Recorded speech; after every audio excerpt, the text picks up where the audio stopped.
আছে। আমরা আগুনকে বিশ্বাস করি, জ্বালিয়ে পুড়িয়ে ছাই করে দিতে পারে এভাবে আগুনের শক্তি সহকারে বিশ্বাস করি। সাপকে বিশ্বাস করি, বাঘকে বিশ্বাস করি, দংশন করলে থাবা মারলে কাম সারা। পয়জনকে বিশ্বাস করি, খাইলে পরে মরে যেতে পারি, শক্তি সহকারে বিশ্বাস করি, ঠিক না? এখন আল্লাহরে বিশ্বাস করি, এই কথা শুধু বললেই হবে না, আল্লাহকে বিশ্বাস করতে হবে তার গুণ সহকারে। সেই জন্য 4টি শর্তের 1 নম্বর শর্ত হলো আল্লাহর অস্তিত্বকে মানা। 2 নম্বরের শর্ত হচ্ছে আল্লাহর গুণাবলীকে স্বীকার করা, মেনে নেওয়া। আল্লাহর গুণাবলী কি? কোরআন শরীফে আল্লাহর অনেকগুলি নাম আছে। আল্লাহ এ হচ্ছে ইসমে জাত। আল্লাহ এটা কি? ইসমে জাত, আসল নাম কি? আল্লাহ। বলেন সবাই আল্লাহ নয়, কিন্তু আল্লাহ এটা অশুদ্ধ, বলার সময় মুখটা গোল হয়ে যাবে। আল্লাহ বলেন সবাই আল্লাহ। কি মধুর নাম, সুবহানাল্লাহ সুবহানাল্লাহ। আল্লাহ নিজেই বলেছেন ওয়ালাহুল আসমাউল হুসনা, আল্লাহ রয়েছে সুন্দর সুন্দর নাম। 99টি নামের কথা কোরআনে কারিমে আল্লাহ তাআলা নিজেই বলেছেন, সুবহানাল্লাহ। এখন ওই নামগুলিকে বলা হয় সিফাতি নাম, অর্থাৎ গুণবাচক নাম। এই গুণ সহকারে তাকে স্বীকার করতে হবে। তিনি রাজ্জাক, খেতে দেওয়ার মালিক কে? আল্লাহ। তিনি রব, সৃষ্টি করেন। তিনি খালেক, তিনি স্রষ্টা। তিনি রব, তিনি প্রতিপালনকারী। তিনি রহমান, তিনি দয়ালু। তিনি রহিম, তিনি রহমান, তিনি দাতা। রহিম, তিনি দয়ালু। অর্থাৎ প্রত্যেকটা নামের এক একটা শব্দ অর্থ আছে, এবং সেই অর্থ সহকারে বিশ্বাস করতে হবে তাকে। এই বিশ্বাস যদি আমরা করতে পারি তাহলে শিরক থেকে আমরা বাঁচতে পারবো। সুবহানাল্লাহ বলেন। আচ্ছা বলেন তো, সন্তান দেওয়ার মালিক কে? সন্তান না দেওয়ার মালিক কে? হায়াতের মালিক কে? মওতের মালিক কে? খেতে দেওয়ার মালিক কে? কষ্ট দেওয়ার মালিক কে? কষ্ট থেকে বাঁচাবার মালিক কে? সব কিছুর মালিক কে? এইভাবে আমরা কি বিশ্বাস করি? না, সবাই করি না। যারা বলেছেন আমিও বিশ্বাস করি, হ্যাঁ বিশ্বাস আমাদের থাকতে পারে, কিন্তু অনেক লোক আছে এভাবে বিশ্বাস করে না বলেই বিবাহ করেছে, সন্তান হয় না। তখন শাহ আলী বাগদাদি রহমতুল্লাহ আলাইহের মাজারে গিয়া সেখানে বসে তার ওই মাজারের কাছে গিয়ে চাইলো, আমারে সন্তান দাও, খাজা বাবার সন্তান দাও। অথবা হাইকোর্টের মাজারে বৃহস্পতিবার দিন গিয়ে ভিড় করলো, বাবা সন্তান দাও, অথবা মামলায় পড়েছি বাঁচায় দাও, পরীক্ষা দেবে ছেলে পাস করায় দাও, ইত্যাদি। বলেন এরকম? বলে না? জায়েজ নাই, একদম জায়েজ নাই। কাকে বলতে হবে? আল্লাহর নবী বলেছেন ওয়াইজা সালতা ফাসআলিল্লাহ, কিছু বলতে চাইলে আল্লাহরে বলো। ওয়াইজা সালতা ফাসআলিল ফাস ওয়াইজা ইসতাআনতা ফাসতাইন বিল্লাহ, সাহায্য যদি চাও আল্লাহর কাছে সাহায্য চাও। আমরা সূরা ফাতিহার ভিতরে প্রত্যেক নামাজের প্রতি রাকাতে বলি ইয়্যাকা না'বুদু ওয়া ইয়্যাকা নাস্তাঈন। আল্লাহ তাআলা একমাত্র তোমার ইবাদত করি আর একমাত্র তোমারই কাছে সাহায্য কামনা করি। হযরত ইব্রাহিম আলাইহিস সালাম আমাদের জাতির পিতা। একটু আগে আমরা বলছি না সবাই, ইব্রাহিম আলাইহিস সালামকে আগুনে, এটারে এদিক ফিরে দিল কে? ইব্রাহিম আলাইহিস সালামকে আগুনে যখন ফেলে দেওয়া হচ্ছিল তখন হযরত জিবরাইল এসে বলছিলেন আমার কাছে সাহায্য চাও ইব্রাহিম, আমি তোমারে আগুন দিয়ে বাঁচায় দেব। এই যে ইব্রাহিম আলাইহিস সালামের কাছে তাকে সাহায্য দেওয়ার জন্য বলা হলো, এই যে কি ঘোরাঘুরি করে, এ মাইকের হর্ন ঘুরান কেন? যেমন ছিল ওই দিকে দিয়ে দেন, আমারে শোনায় তো লাভ নাই। প্রিয় ভাই সব, ইব্রাহিম আলাইহিস সালামকে জিবরাইল বললেন আমার কাছে সাহায্য চাও। ইব্রাহিম আলাইহিস সালাম সাহায্য চাইছিলেন? বলেন চাইছিলেন? হযরত ইব্রাহিম বলেছেন, জিবরাইল আমি কেন সাহায্য চাইব তোমার কাছে? আমি তো এমন কোন অন্ধ আল্লাহর ইবাদত করি না যিনি তার নিজের চোখে তার গোলামের দুঃখ দুর্দশা দেখতে পান না।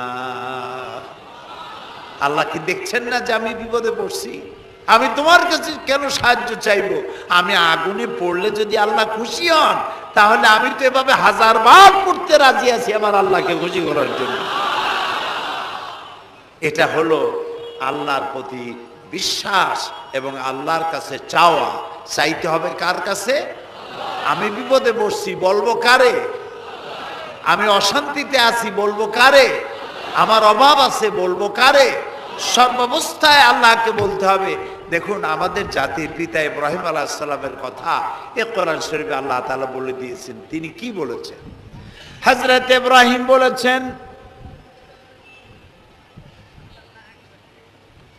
আল্লাযী হুয়া ইউতঈমুনি ওয়া ইয়াসকিন। আমি যখন ক্ষুধার্ত হই আল্লাহ আমারে খাওয়ান, আমি যখন তৃষ্ণার্ত হই আল্লাহ আমারে পান করান। ওয়া ইযা মারিতু ফাহুয়া ইয়াশফিন। আমি যখন অসুস্থ হই আল্লাহ আমারে রোগ মুক্ত করেন। সুবহানাল্লাহ। আইয়ুব আলাইহিস সালাম 18 বছর রোগ ভোগ করলেন, কষ্ট পাইলেন, তিনি সাহায্য কার কাছে চাইছিলেন? ইউনূস আলাইহিস সালামের মতো বিপদে এই পৃথিবীর কোন মানুষ এত বড় বিপদে পড়ে নাই।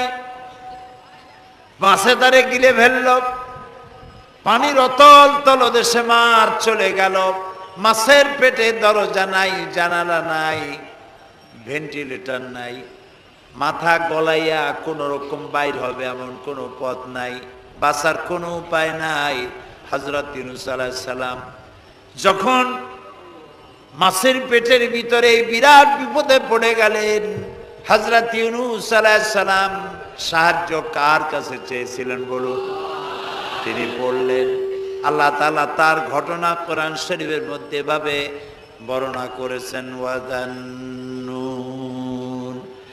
ইয যাহাবা মুগাদিবান ফাযান্না আন লান নাকদিরা আলাইহি ফানাদা ফিয যুলুমাতি আন লা ইলাহা ইল্লা আনতা সুবহানাকা ইন্নী কুনতু মিনাজ জালিমিন। আল্লাহ শোনাচ্ছেন, ও পৃথিবীর মানুষেরা শোনো, ইউনূসকে যখন মাছে গিলে ফেললো সে তখন ত্রিবিধ ফানাদা ফি যুলুমাত জমায় কাসির, ত্রিবিধ অন্ধকারের ভেতর থেকে তিনি চিৎকার মারলেন।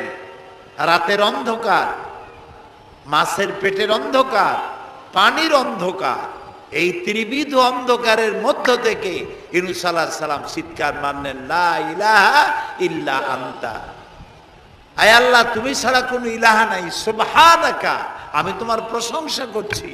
আয় আল্লাহ তাআলা আমি আমার নফসের উপরে জুলম করেছি, আমার উপরে আমি জুলম করেছি। আল্লাহ তাআলা এই চিৎকার শুনেছিলেন? শুনেছেন? হযরত ইউনূস আলাইহিস সালাম মাছের পেটের ভিতরে বসে যেই চিৎকার মেরেছিলেন কেউ শুনতে পায় নাই, পানির ভিতরে কেউ শোনে নাই, জমিনে কেউ শোনে নাই, অন্তরিক্ষেও কেউ শুনতে পায় নাই। আল্লাহ রাব্বুল আলামিন বলেন, আমি আরশের মালিক ইউনূসের চিৎকার আমি শুনেছি, শুধু শুনি নাই জবাব দিয়ে দিয়েছি। ফাস্তাজাবনা লাহু ওয়া নাজ্জাইনাহু মিনাল গাম্মি ওয়া কাযালিকা নুনজিল মুমিনিন। আমি ইউনূসের ডাকের সাড়া দিয়া দিলাম, বিপদ থেকে বাঁচাই দিলাম। মাছের পেটের ভিতরে যন্ত্রণা শুরু হয়ে গেল। মাছ দেখলো বমি না করলে আর বাঁচবো না, এমন অবস্থা মাছের হয়ে গেল। মাছ পেটের ব্যথার জ্বালায় বেসে উঠলো, কেনারায় চলে গেল।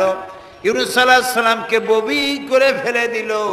মাছও বাঁচলো, ইউনূস আলাইহিস সালামও বাঁচলেন। আল্লাহ তাআলা বলেন, শুধু ইউনূস রে নয়, ওয়া কাযালিকা নুজিল মুমিনিন, আমার মুমিন বান্দারা যদি বিপদে পড়ে, এরকম বিপদে যদি পড়ে যায় আর আমারে যদি ডাকে, আমি আল্লাহ রব্বুল আলামিন এই বিপদ থেকে, যত বড় বিপদ হোক, আমি আল্লাহ বাঁচায়ে দেব। তা আল্লাহ বিপদ থেকে বাঁচাবেন, আর আমি মুসলমান বিপদে পড়েছি, মাজারে গিয়া চাইলাম, নাউযুবিল্লাহ। বিশ্বাস করুন ভাই, বিশ্বাস করুন, কবরের ভিতরে যিনি শুয়ে আছেন, যত বড় পীর হোক, যত বড় খাজা বাবা হোক, আপনাকে সাহায্য তিনি করতে পারবেন না, পারবেন না, পারবেন না।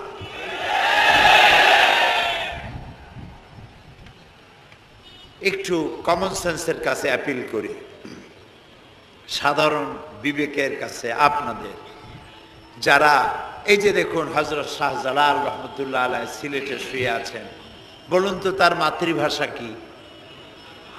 আরবি। তিনি ইয়েমেন থেকে এসেছিলেন। বাগেরহাটে শুয়ে আছেন হযরতে খান জাহান আলী রহমতুল্লাহ আলাইহি, তার মাতৃভাষা ছিল আরবি। হযরতে খাজা মঈনুদ্দিন চিশতি রহমতুল্লাহ আলাইহি শুয়ে আছেন আজমিরে, তার মাতৃভাষা আরবি। আমরা বাংলাদেশ থেকে, এই দেশ থেকে কোনো লোক গেল সিলেটে, গেল বাগেরহাটে অথবা বাগদাদে চলে গেল, এইসব বড় বড় আল্লাহর ওলিদের মাজারে গিয়ে বাংলা ভাষায় বলল, বাবা আমি তো বিপদে পড়ে আসছি, নির্বাচনে দাঁড়াইছি, আমি যেন জিততে পারি। অথবা দেখেন না, মাজার দিয়ে শুরু করে সবাই। অথবা যায় বলল যে আমার বিয়ে করেছি 15 বছর, বাচ্চা হয় না, আমার একটা বাচ্চা। অথবা মামলায় পড়েছি, আমার একটু জিতায় দাও। ব্যবসা করি, এত টাকা লস দিতে দিতে শেষ হয়ে গেছি। বাবা আপনি বললেন কোন ভাষায়? শাহজালাল খুব বুঝলেন, বড় পীর সাহেব খুব বুঝছেন। তাহলে আপনার 1 নম্বর ফায়ার মিস হয়ে গেল, মিস ফায়ার। আচ্ছা, 2 নম্বর কথা হলো, যার কাছে আপনি চাইলেন তিনি ওখানে ঘুমন্ত আছেন না চেতনা আছেন, এ ব্যাপারে আপনার কোনো গ্যারান্টি আছে, নিশ্চয়তা আছে? আপনি যখন দোয়া করতেছিলেন তখন উনি চেতনা না ঘুমে? যদি ঘুমায় থাকেন তাহলে 2 নম্বর মিসফায়ার।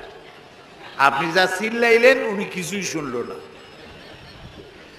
3 নম্বরে, কবরে যে শাহজালাল রহমতুল্লাহ আলাইহি অথবা মঈনুদ্দিন চিশতি রহমতুল্লাহ আলাইহি, আল্লাহর ওলিরা, যত বড় বড় ওলি আল্লাহ আছেন, যার কাছে আপনি বিশ্বাস করেন ওলি হিসেবে, উনি যে কবরে আছেন তার নিশ্চয়তা কোথায়? কবরে তো নাও থাকতে পারে, কারণ আল্লাহ তাআলার 2টা জায়গা আছে করা।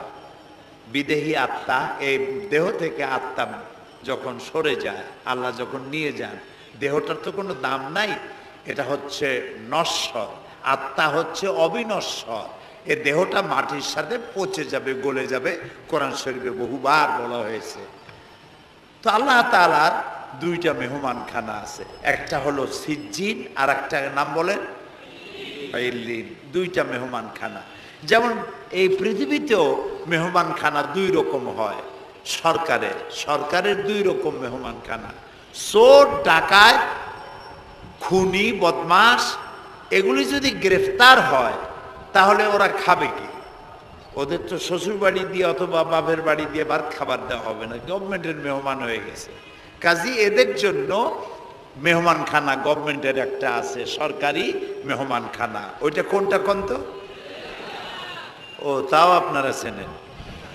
আরেকটা মেহমানখানা হচ্ছে ভিআইপিদের জন্য, যারা ভেরি ইম্পর্টেন্ট পার্সন অথবা ভেরি ভেরি ইম্পর্টেন্ট পার্সন, যারা, তাদের জন্য, অর্থাৎ প্রেসিডেন্ট, প্রধানমন্ত্রী, মন্ত্রী, এমপি, সচিব, ওনারা যখন বাংলাদেশের কোনো জায়গায় বেড়াতে যান তখন সরকারি মেহমানখানা ওনাদের জন্য থাকে। ওইটার নাম কি? সার্কিট হাউস, ডাক বাংলা ইত্যাদি, রেস্ট হাউস, এগুলি তার জন্য থাকে। তো পৃথিবীর মানুষের জন্য শ্রেণীভেদে যদি এ ধরনের মেহমানখানা থাকে, তো যারা নাকি দুনিয়া থেকে মারা যাবে ওদের জন্য আল্লাহর মেহমানখানা থাকতে নাই? আছে, এবং সেটা আগেই বলেছি। যারা জাহান্নামে যাবে ওদেরকে রাখা হবে সিজ্জিন নামক একটা মেহমানখানা আছে, ওখানে তারা থাকবে। আর যাদেরকে আল্লাহ জান্নাতে নিবেন, তো বিচারের আগে তো জান্নাতে নেবেন না, তাদেরকে ইল্লিন নামক সার্কিট হাউস জাতীয়, এই জাতীয় একটা ভালো জায়গায় আল্লাহ তাআলা তাদের রাখবেন। তাহলে আপনি যে কবরের কাছে যায় চাইলেন, হয় ঘুমায় আছে, আপনার ভাষা বুঝলো না, আর কবরে থাকলেও ঘুমে আছে নাকি তাও আপনি জানেন না, আর কবরে নাই এটাও হতে পারে যে আল্লাহ তাআলা অন্য কোথাও তাকে নিয়ে রেখেছেন। কাজেই তিনটা জিনিসই আপনার পথের ভাড়া নষ্ট, পরিশ্রম নষ্ট, আর তিনটা ফায়ার করছিলেন, তিনটা ফায়ার মিস হয়ে গেল। তাহলে হবে এমন সত্তার কাছে, কোন পীর নয়, বুজুর্গ নয়, খাজা বাবা নয়, চাইতে হবে এমন সত্তার কাছে যিনি কখনো ঘুমান না, যিনি বাংলাও বোঝেন, ইংরেজিও বোঝেন, আরবিও বোঝে, উর্দুও বোঝে, সকল ভাষা যিনি সৃষ্টি করেছেন, সেরকম কেউ কি আছেন? আছেন? কি নাম তার? এক আঙ্গুল আকাশের দিকে উঁচু করে বলেন, নাম কি? আরো জোরে বলেন, আবারও বলেন, সুবহানাল্লাহ, আলহামদুলিল্লাহ বলেন। এই জন্য নবী করিম সাল্লাল্লাহু আলাইহি ওয়াসাল্লাম বলছেন, ওয়াইজা সাআলতা ফাসআলিল্লাহ, কিছু বলতে হলে আল্লাহরে বলো, ওয়াইজা ইসতাআনতা, সুয়াল করলে আল্লাহরে বলো, ওয়াইজা ইসতাআনতা ফাসতাইন বিল্লাহ, আর যদি সাহায্যের প্রয়োজন হয় কোনো ব্যাপারে, যে কোনো ব্যাপারে সাহায্যের প্রয়োজন, আল্লাহর কাছে চাও। আমাদের অবস্থা হলো এই যে ইমাম তো দুর্বল, বিপদে পড়লেই দৌড় দেয় মাজারের দিকে। মুসলমানের সম্পর্ক মাজারের সাথে হবে না, সম্পর্ক হবে মসজিদের সাথে। আল্লাহর নবী যখনই বিপদে পড়তেন, মুসিবতে পড়ে যেতেন, সঙ্গে সঙ্গে উযু করে মসজিদে নববীর ভিতরে প্রবেশ করতেন, 2 রাকাত কাজায়ে হাজাতের নামাজ পড়তেন, আল্লাহর দরবারে হাত তুলতেন, চোখের পানি ছেড়ে দিতেন, আল্লাহ রাব্বুল আলামিনের দরবারে মুনাজাত কবুল হয়ে যেত। নবীজি আমাদেরকে উপদেশ দিয়েছেন, বিপদে যদি পড়ো, মুসিবতে যদি পড়ে যাও, ওযু করো, মসজিদের ভিতরে ঢুকে যাও, কাজায়ে হাজাতের নামাজ পড়ো, আর সেজদায় পড়ে চোখের পানি দিয়া, গাল ভিজানো নয়, চোখের পানি দেয়া যায় না, নামাজ ভিজিয়ে দাও, আর আল্লাহর কাছে প্রার্থনা করো, কাঁদতে থাকো রব্বুল আলামিন। আল্লাহর নবী বলেছেন, বান্দা যদি গুনাহ মাফির জন্য গুনাহ করেছে, লজ্জায় অনুতপ্ত হয়ে অনুশোচনা করে বান্দা যখন কাঁদতে থাকে, চোখের পানি নাকের অর্ধেক আসতে না আসতে আল্লাহ রব্বুল আলামিন বান্দারে মাফ করে দেন। বিশেষ করে বুড়া মানুষ, আমাদের মধ্যে 2 শ্রেণীর লোক আছে, যুবক আর বৃদ্ধ। মাহফিলগুলিতে আল্লাহর মেহেরবানি যুবকেরা অনেক বেশি আসে, আলহামদুলিল্লাহ বলে। এরকম আসতে করলেন কেন? আপনি তাকায় দেখেন, ডানে বায়ে তাকান, ডানে বায়ে তাকান, দাড়ি পাকা কয়জন আছে দেখেন। 2%, 3% or 5% দাড়ি পাকা হতে পারে, 95% যুবক আর যুবক। সুবহানাল্লাহ, আলহামদুলিল্লাহ। বামপন্থীদের এখানেই কষ্ট, এখানেই কষ্ট। তারা চিন্তা করে এত কষ্ট করিয়া পয়সা করি দিয়া তারপরে কর্মী বানাইলাম, একটা মাহফিলে গিয়া কি একটা সমাবেশ দেখলো, মাহফিলে গেল, আমাদের পুকুরের জিয়ানো মাছগুলি সব ইসলামের পুকুরে চলে গেল। এটা তাদের জন্য হেভি লস।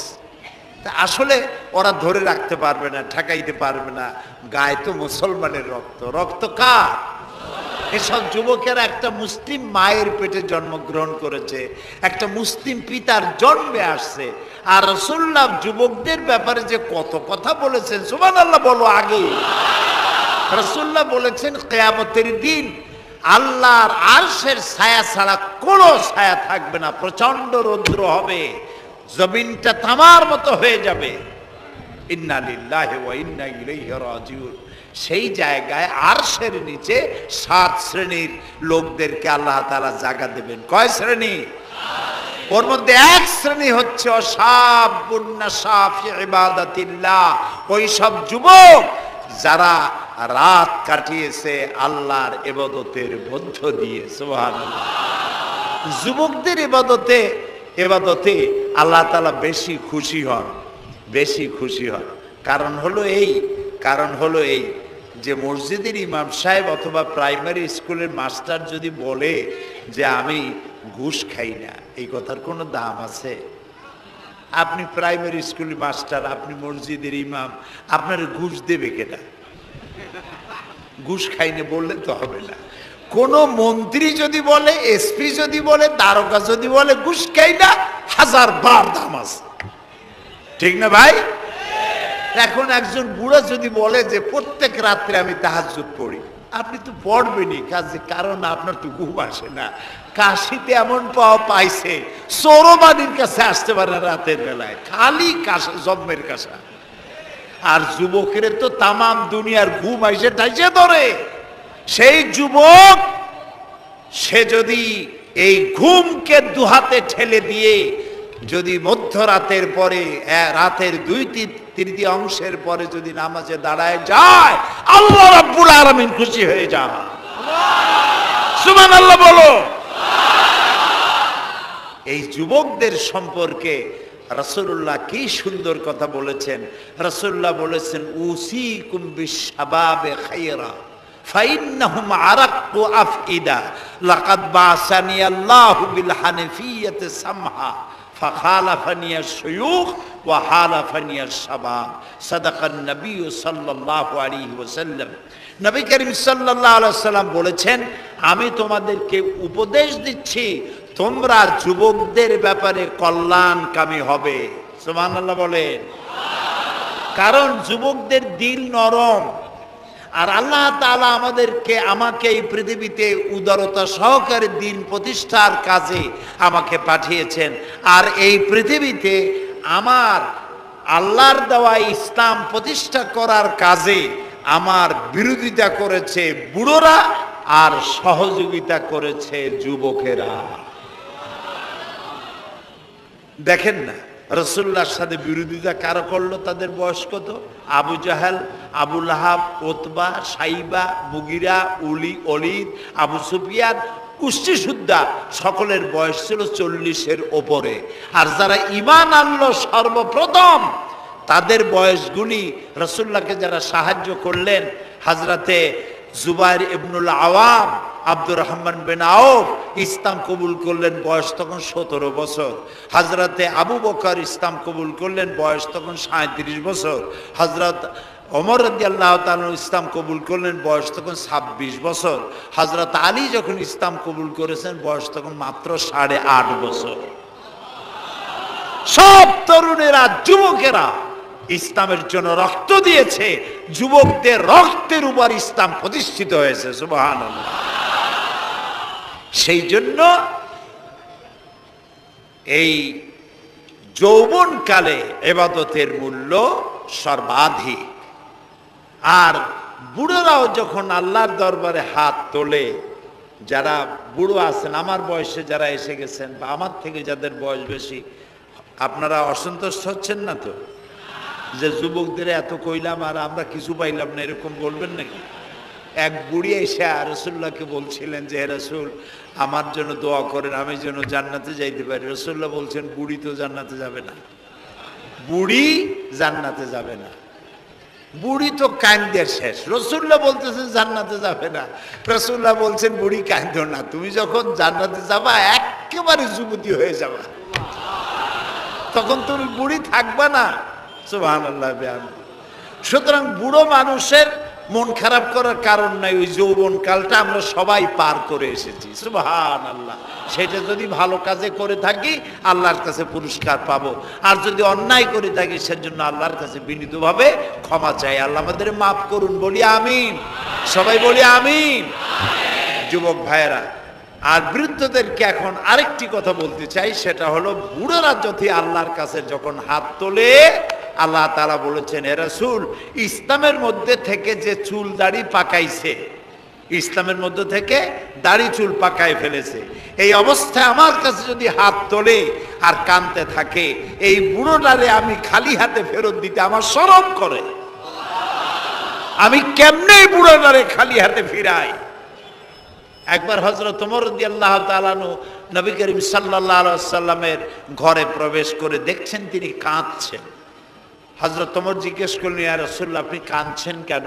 তিনি বললেন, এইমাত্র জিবরিল এসেছিল, জিবরিল এসে আমারে বলে গেল যে আপনার উম্মতের মধ্যে যেই সব লোক ইসলামের মধ্যে থেকে দাড়ি চুল পাকিয়েছে, কিয়ামতের দিন আল্লাহ তাআলা ওই সব বুড়া বুড়িদেরকে শাস্তি দিতে লজ্জাবোধ করবেন। হযরত ওমর বলেন, ইয়া রাসূলুল্লাহ, এ তো আপনার উম্মতের জন্য শুভ সংবাদ, আপনি কাঁদেন কেন? আল্লাহর নবী বলেন, হে ওমর, আমার কান্নার কারণ ভিন্ন। আমার কান্নার কারণ হচ্ছে আমার লজ্জা করে, আমার লজ্জার অনুভূতিতে আঘাত লাগে এই ব্যাপারে যখন আমি চিন্তা করি যে আল্লাহ রাব্বুল আলামিন যেই বুড়াদেরকে কিয়ামতের দিন শাস্তি দিতে লজ্জা বোধ করবেন, সেই বৃদ্ধ মানুষগুলো আল্লাহর সাথে নাফরমানি করতে লজ্জা বোধ করে না। এই জন্য এই দুঃখে, এই লজ্জায় আমি কান্দি। বয়সের একটা সীমা থাকা উচিত, যে আপনি কোন পর্যন্ত পাপ করবেন। বুড়া হয়ে গেছে, তারপরও মদ খায়, তারপরে জেনা, ব্যভিচার, শয়তানি, বদমাশি, দাঁড়িয়ে এগুলি কি? দাড়ি চুল পাকা এগুলি কি? এগুলি আগে পারত না কারো।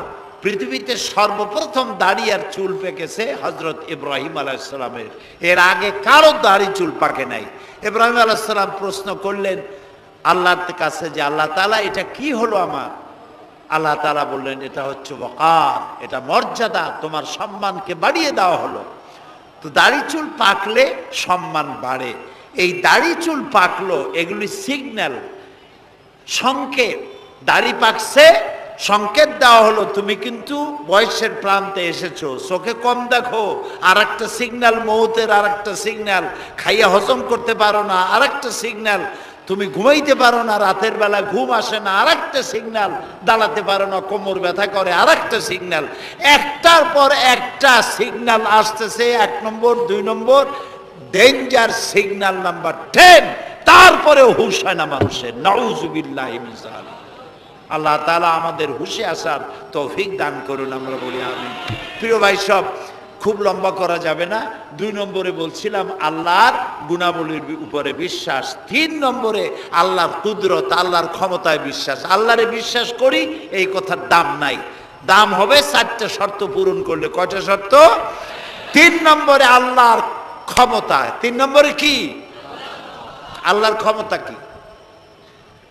আল্লাহর ক্ষমতা হচ্ছে রাতকে দিন বানান, দিনকে রাত বানান, জীবিতকে মৃত্যু করেন, মৃত্যুর ভিতর থেকে জীবন দান করেন, সাগরকে নগর বানান, নগরকে সাগর বানান। তিনি মরুভূমিতে ঝর্ণা, মরুভূমির ভিতরে পানির প্রস্রবণ চালু করে দিতে পারেন, মরা গাছে ফুল ফুটায় দিতে পারেন। শুধু 2টা অক্ষর কুন বলেন হও, আর সঙ্গে সঙ্গে হয়ে যায়।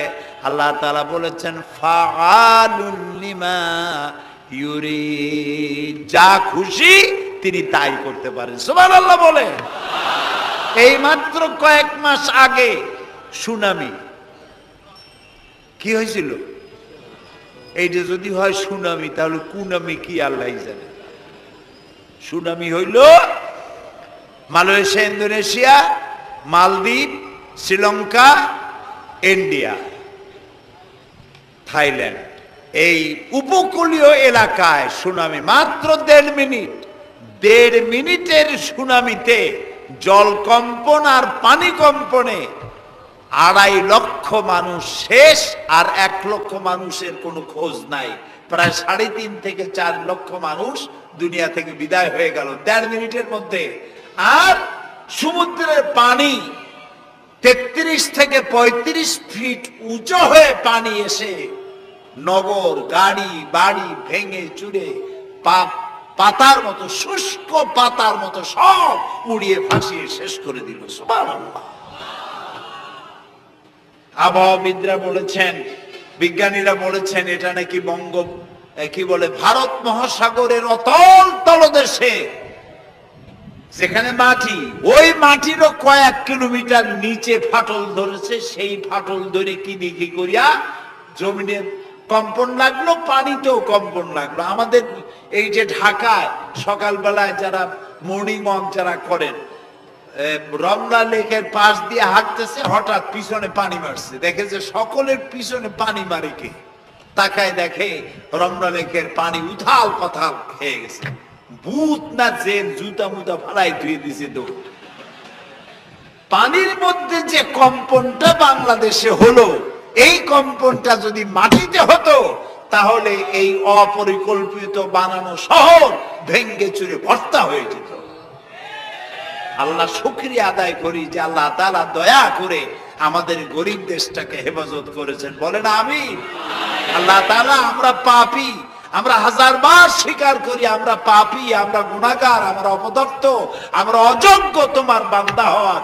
তুমি এই গরিব মুসলমানদের এই দেশটাকে দয়া করে আসমান এবং জমিনি সব বালা ও মুসিবত থেকে হেফাজত করো আল্লাহ তাআলা। প্রিয় ভাই সব, আল্লাহ তাআলার ক্ষমতাকে বিশ্বাস করতে হবে। আর 4 নম্বরে আল্লাহর হুকুম এবং আহকামকে মানতে হবে, আল্লাহর আদেশ আর নিষেধ মানতে হবে। তা না হলে মুসলমান হওয়া যাবে না। যা যা আদেশ করেছে যদি প্রশ্ন করা হয় মুসলমান কারে বলে, তাহলে আমি 1 লাইনে বুঝাই দিই মুসলমান কারে বলে। ব্যাখ্যা দেওয়া যাবে সারা রাত, কিন্তু ব্যাখ্যা দেওয়ার জরুরত নাই। 1 লাইনে বুঝাই দিই মুসলমান কারে বলে। মুসলমান সেই ব্যক্তি এই কোরআনের মধ্যে আল্লাহ যা যা আদেশ করেছেন সব মানে, আর যা যা নিষেধ করেছেন তার থেকে বিরত থাকে। রাসূলুল্লাহ যা যা আদেশ করেছেন তা মানে, যা যা নিষেধ করেছেন তার থেকে বিরত থাকে। যে ব্যক্তি এটা করে তার নাম মুসলমান। বুঝে আসছে? তার নাম কি? মুসলমান। এই যে কি বলে, আমেরিকায় গত জুমার দিন এক মহিলা ইমামতি করলো মসজিদে, একজন করলো সুবহানাল্লাহ। এটা সুবহানাল্লাহ কোন কথা? নাউজুবিল্লাহ বলে। কোন জায়গায় কি দোয়া পড়া লাগবে তাও একটু জানিয়ে শুনিয়া তারপরে সেগুলি বলা দরকার। প্রিয় ভাই সব, মহিলারা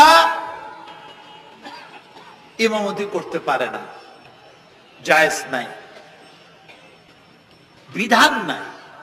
কোরআন হচ্ছে কমপ্লিট, নতুন করে কোনো কথা বান্দার জন্য বলার কোনো দরকার নাই, সব আল্লাহ বলে দিয়েছেন। সুবহানাল্লাহ। আল্লাহ তাআলা এই কোরআনের মধ্যে বলেছেন, আল ইয়াউমা আকমালতু লাকুম দীনাকুম ওয়া আতমামতু আলাইকুম নি'মাতি ওয়া রাদিতু লাকুমুল ইসলাম দীনা। আমি আজ এই ইসলামকে একটি পূর্ণাঙ্গ জীবন ব্যবস্থা হিসেবে কমপ্লিট করে দিলাম এবং এটার উপর আমি সন্তুষ্ট হলাম। কে বলেছেন? আল্লাহ।